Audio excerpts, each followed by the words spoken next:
सुनाते हुए चलते हमारे श्रीवास्तव जी की राह चाली ले तटोगे ला सोनार सैया जी की राह चाली ले तटोगे ला सोनार सैया जी श्रीवास्तव जी आका है झुमका गढ़वाला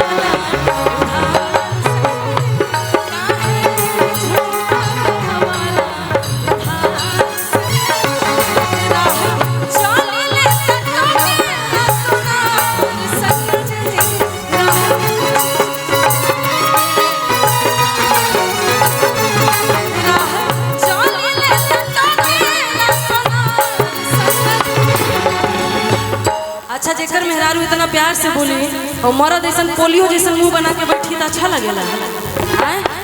हाँ थोड़ा सा रौनक होना चाहिए ना, थोड़ा सा मुस्कुराहट होना चाहिए। हाँ सही बात। हमारे श्रीवास्तव जी की तरफ से खास करके और आप लोग का भी हाँ तना ऐसे होई तो कैसे होई ऐसे लगा था जबरी मुस्किया था लोग। इधर तो मानिए चलिए हमारे सीनियर लोग बैठे हैं तो हम लोग आए अरुआल चोखा जैसा मुंह बनेले बड़ा हंसा लो की कहे झुमका गढ़वाला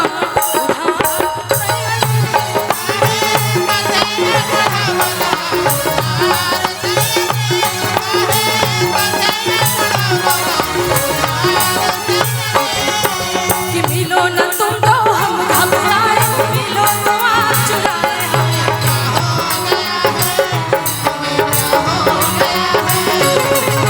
तुम ही से दिल का राज बताए तुम ही से राज छुपाए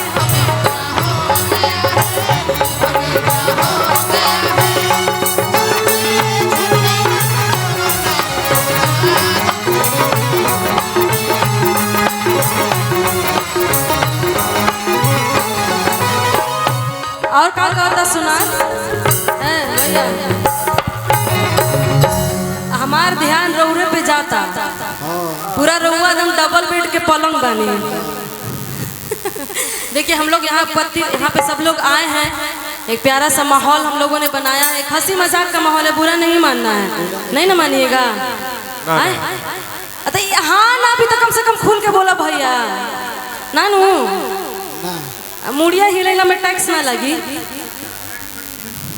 नहीं तो हम लोग का नेता थोड़ी है, टैक्स नहीं लगेगा, थोड़ा सा ऐसे ऐसे कर दीजिए या ऐसे ऐसे कर दीजिए ना ना भौजाई खातिर रहुआ एकदम सुपर व्यवस्था बनी और कुछ के जरूरत नहीं है कि कहे झुमका गढ़वाला उधार सैया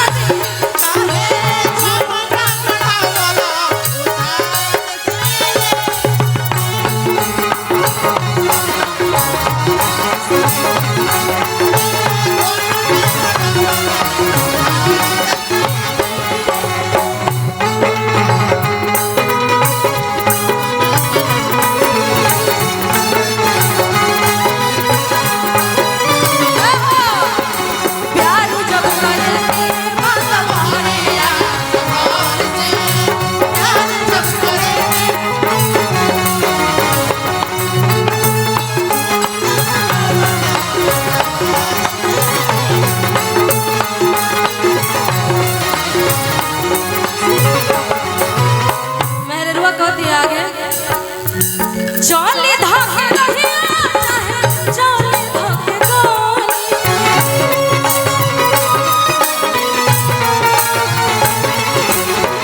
ओहे लाती है रे आवा ओहे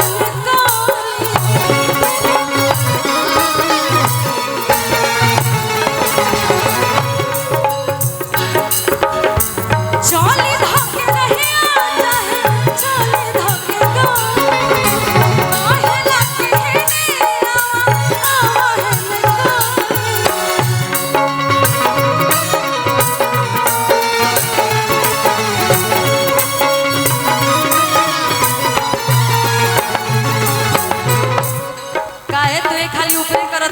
नीचे करता रहा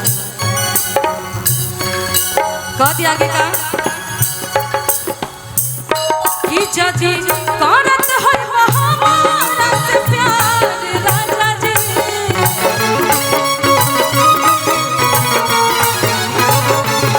जजी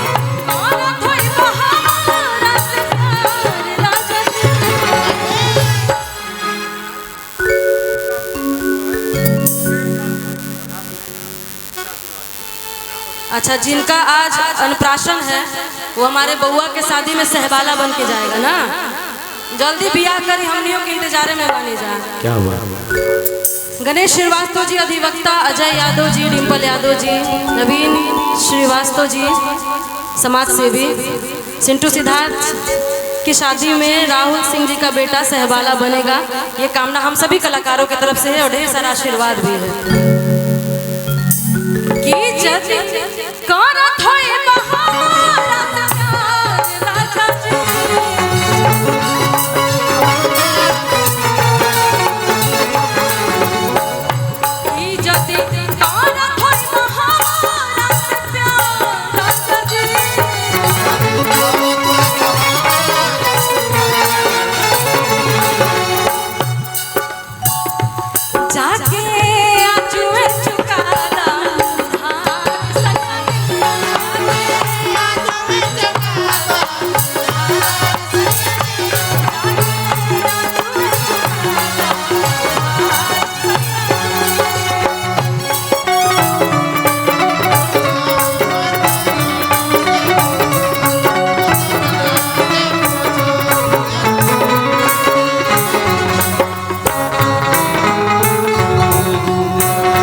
श्रीवास्तव जी की तरफ से बहुत सारा पुरस्कार, ढेर सारा आशीर्वाद, प्यार दुलार के कामना बा। रउआ खातिर एगो गाना बा भैया, बउआ के लिए गाएं, तुम्हारे लिए भी गाना गाएं। कौन सा गाना पसंद है तुमको? कि मेरे फोटो को सीने से चिपका ले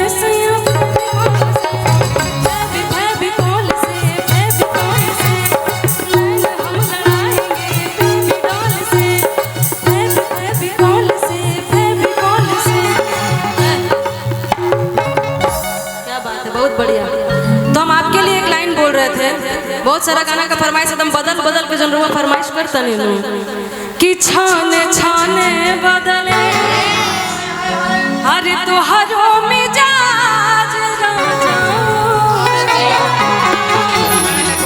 जी उड़न बाज राजा धोखेबाज राजा आ जाएंगे कि खा के पान जनी जान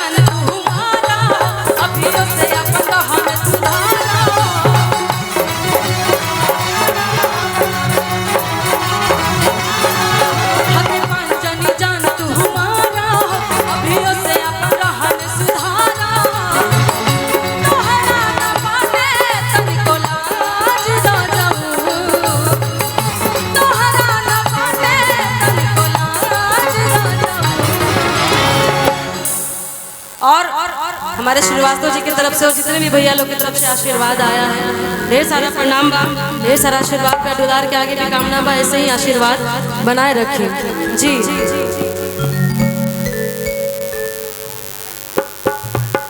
फिर से कहिए कौन चीज? भानु प्रताप शाही जी की तरफ से 5000 रुपया का पुरस्कार। क्या बात, क्या बात। भानु प्रताप शाही जी की तरफ से बहुत सारा पुरस्कार। और हमारे टुनटुन भी अभी बड़े कॉन्फिडेंशियल आदमी है, ऐसे आशीर्वाद बनाए रखे। और राजा जी अगर पॉसिबल हो तो हमारे भैया भाभी को बुला दीजिए, बउआ को बुला दीजिए, जिसका अन्नप्राशन है, जरा उनको भी देख लिया जाए। कि छाने छाने बदले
हमारे बीच और भी एक कलाकारा बड़ी अच्छी गायिका आई हुई है, उसका भी एंट्री हो जाए, एक दो गाना हो जाए।